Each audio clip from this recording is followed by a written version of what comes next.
কিছু কথা তেওঁলোকৰ লগত পাতিব লগা আছে। মই অকল বিধায়ক হৈ থাকিবৰ কাৰণে চাকৰি বাকৰি এৰি অহা নাই।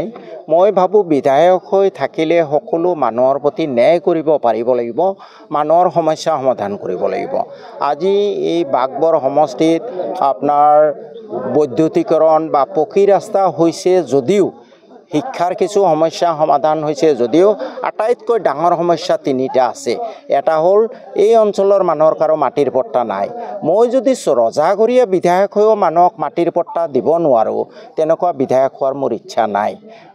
২ নম্বৰ, এই ব্ৰহ্মপুত্ৰ নদীৰ গৰাখহনীয়াটো আটাইতকৈ ডাঙৰ সমস্যা, সেইটো সমাধান হ'ব লাগিব। আমাৰ যিবোৰ মানুহ ইতিমধ্যে গৰাখহনীয়াত গৃহহীন হৈছে, অকল ইয়াত নহয় গোটেই অসমত, তেওঁলোকক সংস্থাপন মই দিব পাৰিব লাগিব।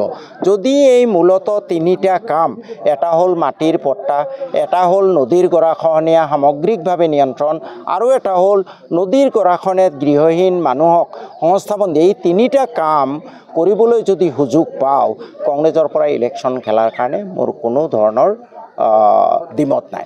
হিমন্ত বিশ্ব শৰ্মাৰ এই কথাবোৰ যোৱা 5টা বছৰ আপোনালোকে দেখি আহিছে। এইবোৰ কথাত আমাৰ মিডিয়াৰ বন্ধুসকলক মই অনুৰোধ কৰিছোঁ, আপোনালোকে অৱজ্ঞা কৰক। কাৰণ তেওঁ ইমান লেতেৰা কথাবোৰ কৈ আছে, এজন চিফ মিনিষ্টাৰ, ঘিণ লাগে। এনেকুৱা কথা এজন মুখ্যমন্ত্ৰীৰ মুখৰ পৰা সদায় শুনি থকাটো, মইতো কাণত সোপা দিওঁ, শুনিব মন নাযায়। আৰু কিমান মানে পাতলীয়া কথা। আৰে ভাই, বাংলাদেশী আছে যদি তুমি কি ঘোঁৰাৰ ঘাঁহ কাটিবলৈ আছে নেকি মুখ্যমন্ত্ৰী হয়? কালি এটালি টোপোলা বান্ধি পঠাই দিয়া। এইবোৰ কথা কৈ লাভ নাই। তেওঁৰ একমাত্ৰ উদ্দেশ্য হ'ল লেতেৰা কথা কৈ এনেকুৱা সাম্প্ৰদায়িক কথা কৈ তেওঁ আকৌ চিফ মিনিষ্টাৰ হ'ব খোজে।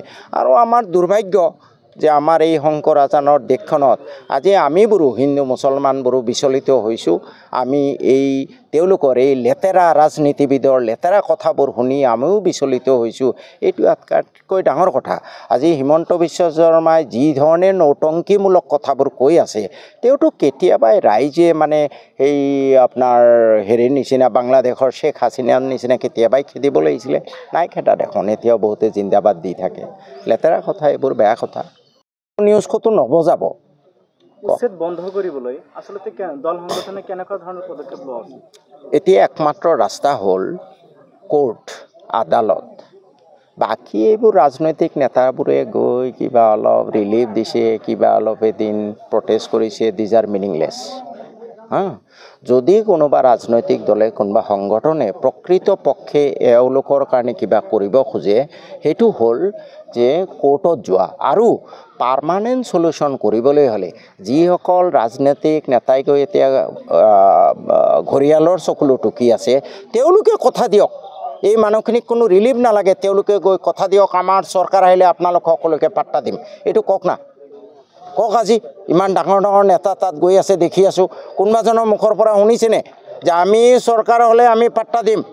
ৰকিবুল হুছেইন 10 লাখ ভোটত জিকিলে, সিদিনা গৈ দেখিছোঁ নৌটংকী কৰি আছে। তেওঁ কিয় কথা দিব নোৱাৰে? তেওঁ দিয়ক। ৰকিবুলৰ যদি ইমান সাহস আছে যে আমাৰ কংগ্ৰেছ চৰকাৰ আহিলে আমি আপোনালোক সকলোকে পাত্তা দিম, কিয় ক'ব নোৱাৰে? আৰু মুছলমান মানুহৰ বিবেক বুদ্ধি অলপ জাগ্ৰত হ'বৰ হ'ল। এই নৌটংকী কৰি আপোনালোকৰ ভোটবোৰ লৈ আছে, আৰু কিমান দিন বুৰ্বক হৈ থাকিব? আচল প্ৰশ্ন কৰক যে ৰিলিফ নালাগে, তোমালোকৰ চৰকাৰ আহিলে পাত্তা দিবেন নাই, সেই ঘোষণা লাগে। কিন্তু আমিতো আৰু জিন্দাবাদ দি আছোঁ, আমাৰ বাপদাদাৰ দল। গতিকে বাপদাদাৰ দলে এনেকৈ ঠগি থাকিব আমাক। এইটো আপোনালোকে ভাবক না। এতিয়াও যদি ভাবিব নোৱাৰে, মইতো নিৰ্বাচনৰ আগতে কৈছোঁ ৰকিবুল জিকিলে মুছলমান কান্দিব লাগিব। তাৰপিছত 10 লাখ ভোটত জিকালে। মোৰ আজিকালি ক'বৰো মন নাযায়। ৰাইজে ভাবক, ৰাইজে উপলব্ধি কৰক ভাই। আমিনো কোন কোটা শুনেনে ৰাইজে আমাৰ কথা? ইলেকশ্যনৰ আগত ক'লেও ৰকিবুলক ভোট দিলে আপোনালোকে কান্দিব লাগিব। মই আজমল চাহাবৰ ৰাজনৈতিক যিটো চিন্তা চৰ্চা, সেইটো মই ভাল নাপাওঁ। তেওঁৰ কিছুমান কৰ্মকাণ্ডই বিজেপিক সহায় কৰা যেন লাগে। কিন্তু যদি ব্যক্তিগতভাৱে যাওঁ, ৰকিবুলতকৈ আজমল চাহাব 1000 গুণ ভাল আছিলে। তেওঁৰ ৰাজনীতি মই ভাল নাপাওঁ, তেওঁৰ ৰাজনৈতিক দলত মই নাযাওঁ। কিন্তু ব্যক্তিগতভাৱে অন্ততঃ আজমল চাহাবৰ কাৰণে ধুবুৰী ফুলবাৰী ব্ৰিজটো হৈছে, এয়াৰপৰ্টটো হৈছে। আজি কিবা এই যিখিনি উচ্ছেদ কৰিছে, তাৰে 2টা ল'ৰা ছোৱালীক নি হয়তো তেওঁ পঢ়ুৱালেহেঁতেন। ৰকিবুলে 2 টকা উলিয়াইছেনে? নাই ওলোৱা নহয়। ৰাইজে উপলব্ধি কৰক ভাই। মোৰ এইবোৰ ক'বলৈ মন নাই।